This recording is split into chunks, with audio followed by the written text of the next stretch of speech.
तो दोस्तों, आपने जो सवाल पूछा था कि मैं कितने घंटे मेडिटेशन करता हूँ, मैं अपनी वाइफ के साथ जितनी देर तक रहता हूँ उतनी देर तक मेडिटेशन मेरा चलता रहता है। मुझे एक भी सेकंड के लिए आराम नहीं करने देती है मेडिटेशन से। दोस्तों, एक बात पक्की हो गई है कि नेपाल में जो कुछ भी हुआ है, जेनजीज़ ने किया है। वो जेनजीज़ कैसे सोचते हैं, मेरे घर में उसका एक लाइव एग्जाम्पल पड़ा हुआ है। गुड मॉर्निंग दोस्तों, आज डॉक्टर साहब बहुत ज़्यादा बिजी हैं। भी गुड मॉर्निंग करो सब्सक्राइबर्स को। हाँ, अरे यार, सब्सक्राइबर्स के साथ ऐसा नहीं कर सकते, आपको गुड मॉर्निंग तो बोलना ही पड़ेगा। दोस्तों, हुआ ये, आवाज़ यहाँ ज़्यादा आ रही है, मैं थोड़ा अंदर जाके बात करता हूँ। अच्छा, तुम तो बोल दो good morning. Good morning, good morning. चलिए दोस्तों, अंदर चलता हूँ, फिर बात करता हूँ। दो बातें कहनी है दोस्तों। एक तो बहुत ज़्यादा बारिश हुई थी रात को, बहुत ज़्यादा बारिश हुई थी, इतनी ज़्यादा कि हम लोग सो नहीं पा रहे थे। बारिश की आवाज़ छत पे इतनी तेज़ी से आ रही थी कि हमारी नींद खुल गई। उन लोगों के बारे में सोच रहा हूँ जिनके पास ऐसे घर नहीं है, जिनके घर झोपड़ी जैसे हैं, वो कैसे रहते होंगे। दूसरी बात मुझे आज के व्लॉग के बारे में करनी है। आज मैं आपके इस सवाल को लेकर के व्लॉग बनाना चाहता हूँ कि मैं दिन में कितने घंटे मेडिटेशन करता हूँ। मेडिटेशन घंटे के हिसाब से नहीं किया जाता। पहले किया करता था, 2003 के पहले, जब मेरी लाइफ में जनुआ नहीं आई थी। उस समय आधे या पौन घंटे या 1 घंटे सुबह करता था, शाम को भी आधे पौन घंटे करता था। जो लोग करते होंगे घंटे के हिसाब से वो करते होंगे, मैं नहीं करता हूँ। बहुत से लोग हैं जो नाम जप वगैरह करते हैं गिनती के हिसाब से। नहीं, मीटर आता है, नाम जप मीटर, कहते हैं इतने करोड़ जप कर लो।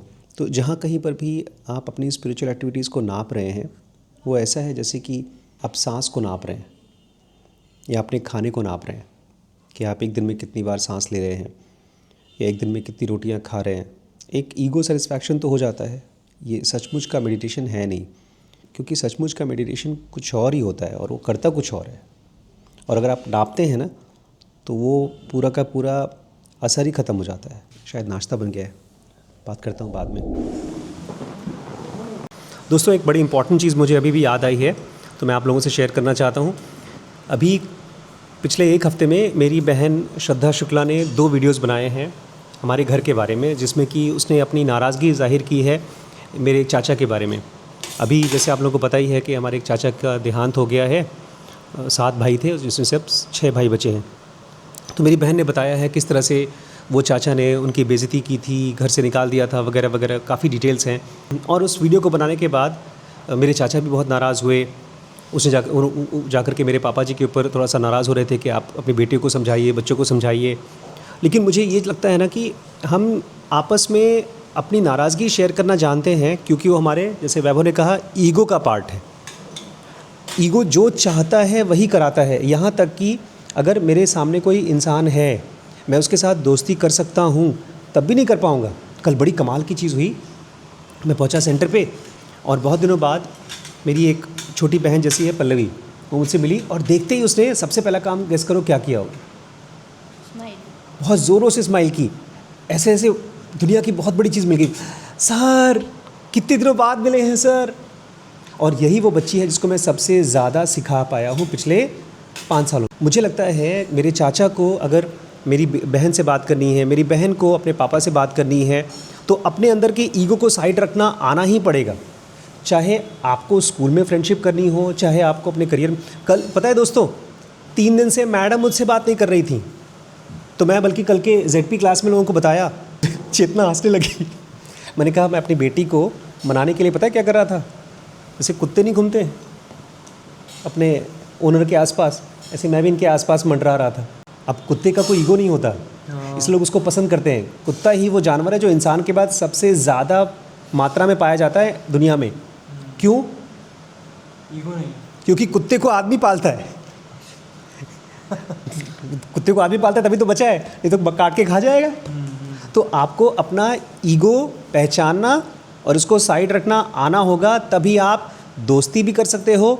और तभी आप, आज का टॉपिक दोस्ती नहीं है। किसी ने पूछा है मुझसे आप कितना घंटे मेडिटेशन करते हैं, तो उसका आंसर है मैं 24 घंटे मेडिटेशन में होता हूँ। आज उसी बात पर बेचारी मेरी मम्मी ने मुझे फ़ोन किया, मेरी वाइफ को फ़ोन किया, ये कहते हुए कि श्रद्धा को समझाओ, अपनी बहन को, मतलब मेरी बहन को मैं समझाऊं कि ऐसे वीडियोस ना बनाएं। लेकिन वो बेचारी परेशान, मेरी मम्मी भी परेशान, मेरी वाइफ भी परेशान, मेरे पापा भी परेशान, मेरे चाचा भी परेशान, मेरी बहन भी परेशान। लेकिन किसी को भी ये नहीं समझ में आ रहा है कि अपनी बात कहने के लिए क्या करना पड़ेगा? ईगो साइड रखना आना पड़ेगा। एक परेशान आत्मा को तो भूल गए। कौन? ये अब कहाँ परेशान है? अब तो ये चर्पिंग बर्ड हो चुकी है। 3 दिन से इसका मुंह ऐसा लटका, ऐसा फूला है दोस्तों, मैं क्या बताऊँ। लेकिन फिर मैंने इनका ईगो साइड रखने के लिए अपना ईगो साइड रखा। मॉन्क जोन में जा चुकी थी। मॉन्क जोन, या मॉन्क जोन। रेड जोन में जा चुकी थी ये। लेकिन अगली बार से गरिमा इस चीज़ को पहचानना। दोस्तों आप भी पहचानिएगा, अगर आपको साइलेंट होने का मन कर रहा है, किसी से बात करने का मन नहीं कर रहा है, कुछ करने का मन नहीं कर रहा है, बस पड़े रहो दिन भर, सोते रहो, सब तोड़ने का मन कर रहा है, जिनको आप सबसे ज़्यादा प्यार करते हैं उनसे भी बात करने का मन नहीं कर रहा है, इसका मतलब आप जा रहे हैं डिप्रेशन में। भीड़ में रहिए, तब आप अपने दोस्तों के पास रहिए, जान पहचान लोगों के पास रहिए, कुछ करिए, कुछ एक्टिवली कुछ करिए, चाहिए कुछ कर ही रहो। गेस करिए कौन से हाथ में टॉफी है? इसमें हाथ में टॉफ़ी है, इसमें नहीं है।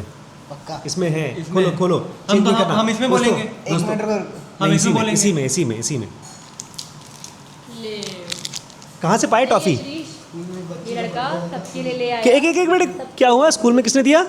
एक बच्ची का बर्थडे था तो सबको दे रही थी हर क्लास में जाके। दोस्ती हो गई उससे? डॉक्टर साहब, आपने कभी लाइफ में मेडिटेशन किया है? एग्जैक्टली अभी कर रही हूँ। दोस्तों वैभव वहाँ पर बैठे हैं, आराम कर रहे हैं, अपने दांतों में उंगली चबा रहे हैं, और यही उनका मेडिटेशन है। और वो इनकी मम्मी के बारे में कमेंट कर रहे हैं कि वो अभी मेडिटेशन कर रही हैं। तुमने कभी किया है? सीरियसली मेडिटेशन किया है? नहीं। अरे गुरुजी के यहाँ गए थे, हम सब ने मेडिटेशन किया था, तुम भी तो थी उसमें। आज सुबह से तुम क्या कर रही हो?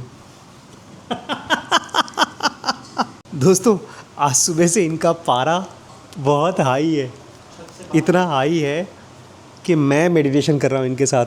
ये मेडिटेशन ही होता है जब आपकी लाइफ में बहुत इंटेंस एक्सपीरियंसेस होते हैं और आप उसको झेलते हैं अंदर, तो मेडिटेटिव एक्सपीरियंस होता है। हम लोग आमतौर पे मेडिटेशन को ही मानते हैं, ओम ओम, और जब परेशान होते हैं तब क्या होता है?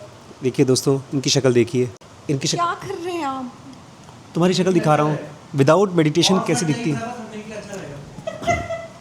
ये देखिए दोस्तों, अरे यार। हाँ ऐसे बचो, मुझसे बचो।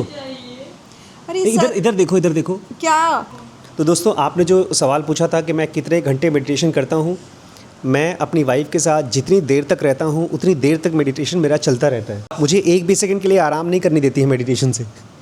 देख रही हूँ। देखिए इनकी नज़रों से देखिए अभी भी देख रही हैं, उनको लग रहा है अरे तू मेडिटेशन क्यों नहीं कर रहा है, कर कर ध्यान दे जमूरे। मैं ना बोलूँ ऐसा कुछ भी, लेकिन आप बोल लो। मैं तुम्हारे मन की बातें बोल रहा हूँ। मेरे मन में कभी ऐसी बातें नहीं चलती हैं आपके लिए। और आज शाम को जो जो बातें इन्होंने कही है दोस्तों, दिल में राइट वेंट्रिकल में से तीर चुभा है और सीधे लेफ्ट वेंट्रिकल में से निकला है। वैभव, तुम्हें भी अगर स्पिरिचुअल आदमी बनना है तो क्या करना पड़ेगा? जितनी भी तीरें लगे आपको पहले शादी करनी पड़ेगी। और गरिमा जी आपको, आप नहीं कर पाएंगे शादी वादी। ये तो तीर कमान लेकर बैठेंगी ना, इन्हीं को तो चलाना होगा। अच्छा ये आप तो मेडिटेशन करवाएंगी अपने हस्बैंड को। आप लोग का जैसे होता है मेरा वैसे नहीं होगा, हम लोग की लड़ाई नहीं होगी, हम दोनों। वैभव अपने लिए यूएस की लड़की देखेगा, क्योंकि इसको दिक्कत नहीं होगी कम्युनिकेशन में। क्यों? वो जो भी बड़बड़ाती रहेगी गुस्से में, इसको समझ में नहीं आएगा, कहेगा जो भी कह रही है कुछ अच्छा ही कह रही होगी, क्योंकि इंग्लिश में बोल रही है। और जब ये हिंदी में कुछ बोल रहा होगा तो उसको लगेगा कि जो कह रहा है अच्छा ही कह रहा है, मेरा पति मुझे मना रहा है, तो बस बात ही खत्म। मैं कह रहा था कि मेरी आप लोग जैसी कभी लड़ाई हो ही नहीं पाएगी। क्यों?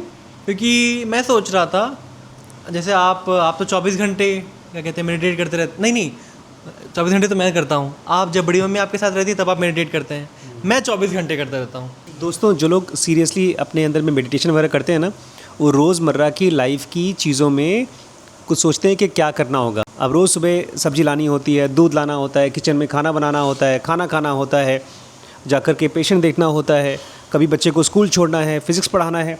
ऐसी किसी चीज़ के बारे में हमारे सुपुत्र लाल सोचते नहीं हैं। वो सोचते हैं कि अगर कोई आदमी इनको बेवकूफ़ बना करके इनको किडनैप करके ले जाए तो उसको कैसे मारेंगे। और एक दिन इनके पैरों में मोच लग गई थी, चोट लग गई थी, तो मुझे फ़ोन करते, बड़े पापा दर्द बहुत ज़्यादा हो रहा है, कौन से सर्जन को दिखाऊं, प्लीज़ लेके चलिए।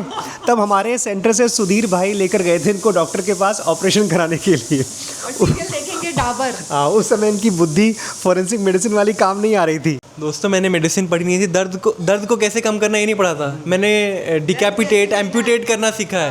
कैसे सीखा है, दर्द ठीक करना सीखा नहीं है। नटोरियस। दोस्तों एक बात पक्की हो गई है कि नेपाल में जो कुछ भी हुआ है जेनजीज ने किया है। वो जेनजीज कैसे सोचते हैं, मेरे घर में उसका एक लाइव एग्जाम्पल पड़ा हुआ है। प्लीज़ कुछ मेडिटेशन किया करो यार।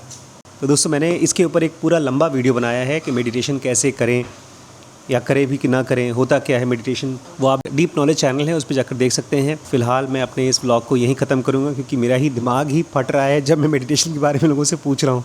तो अब जा रहा हूँ, मेरी क्लास का टाइम हो गया दोस्तों। मिलते हैं कल नए ब्लॉग में। अगर आप नए हैं तो सब्सक्राइब करके जाइएगा, ठीक है। मैं आपके कमेंट्स का वेट करूँगा कि आप कितना घंटे मेडिटेशन करते हैं और कैसे करते हैं।